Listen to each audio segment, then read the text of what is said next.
What's going on, guys? Welcome back. More NASCAR Heat Evolution. Now, actually, traditionally in this game, if you're going through a second race, it would put you out to a different track other than Dover, like you see. But for some reason, my PS4 froze in the second race, so we're going to have to go to Dover to run this second event. Dover is a really special track to me. It's my hometown track. I spent countless hours at this track as a kid. Fortunately, once I got older, I was able to work a few races here, and I've also got to see the track change a lot over the years.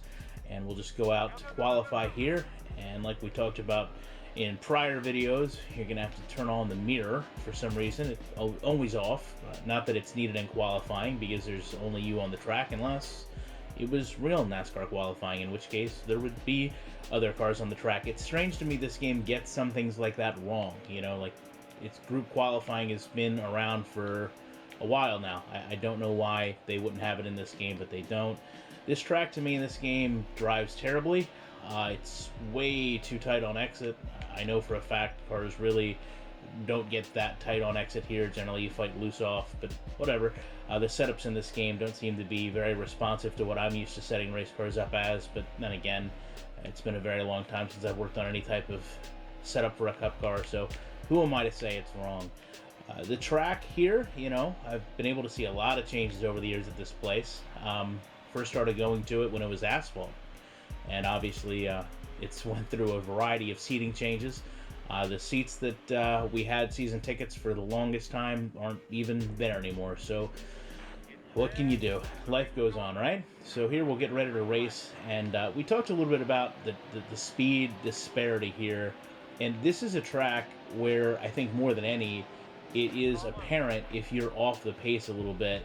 And in this game, it really doesn't show that. First of all, everyone always seems to get an excellent jump on me on these starts, at least here. But if you're off the pace here, you're not going to be able to make it up like you would at a place like Bristol, where the driver has a little bit more input. You can see there the car just gets crazy tight on exit.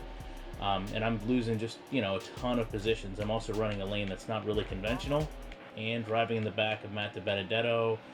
And it's also not reasonable to change multiple lanes like that at Dover. You can't sweep from the top to the bottom that way. The one good thing about this race is it's relatively short. It's only eight laps, so I won't have to deal with too much of this.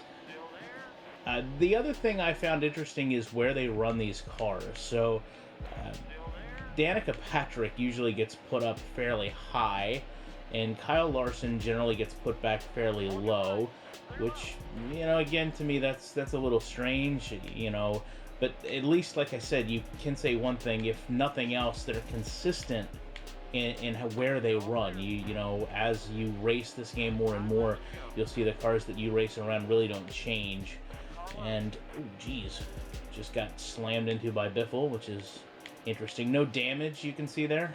I may have damage turned off, but I don't believe I do. I guess I probably shouldn't say that without knowing for sure, but it would be nice, even if, damage is off, to have some type of visual damage, a tire mark, a little bit of debris, a little bit of grime would be nice. These cars basically look the same way they do at the beginning of these races as they do the end. So actually, this is running a lot better than I thought I would. A couple times I've raced here before have not actually been in the career mode, so I'd say, if anything, if you get this game, stay away from the actual non-career mode races first, because racing those cars is essentially going to ruin you to the experience the rest of the game has to offer. You're going to get used to this great, handling car, this car that can run up, use different lines, go through the pack at will, and then you're going to enter career mode, and you're going to be in this absolutely awful car, and you're probably going to hate the game, because, unless, we talked about in the last video, unless you find the challenge of this fun, which I don't think a lot of people do. I just don't think somebody wants to pick up a game like this and sit there and say, okay, I want to run 30th or 25th today, or I want to do all I can to get up to 15th. That would make it exciting. And then every once in a while you have a car that does this, like Trevor Bayne. Just, I think that's the game's way of replicating somebody who's saving their tires but you'll always see a car come out of nowhere and just pass you, and you can really not even keep up with them.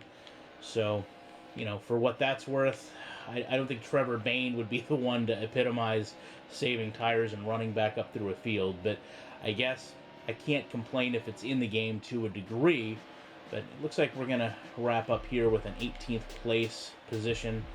No wrecks, no smoke, didn't really get into anybody, and didn't really have any damage. So if it were more geared towards being a simulation, we'd probably be in a little bit better shape. You see my meaningless speed rating gets calculated, and we'll move on to the next race. Appreciate you guys checking this one out.